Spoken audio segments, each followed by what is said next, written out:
How many of you wish you could get rid of your physical, mental, or emotional pain?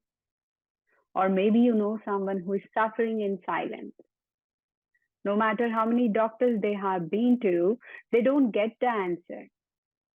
I had the same experience shortly after my daughter was born.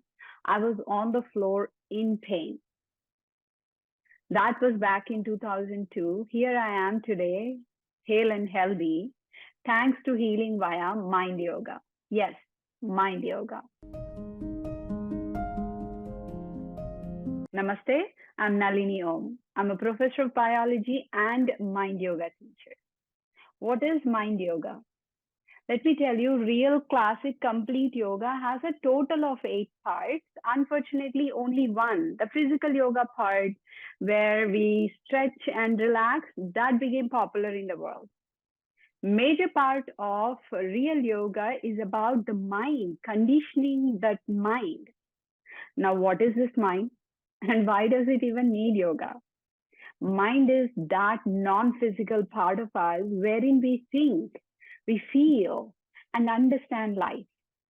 Right there, if we can be silent and turn off needless thinking, then it can lead to molecular and cellular healing. If you connected it to meditation, let me tell you that mind yoga is about understanding what is mind, type and layers of mind, and also techniques to silence that restless mind so that healing can begin.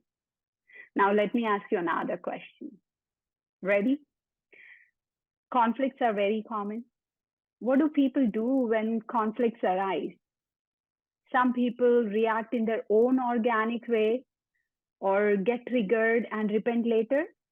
Whereas, if we can train the mind to respond to these situations using practical scientific yoga concepts, then it can lead to long-lasting, impactful changes.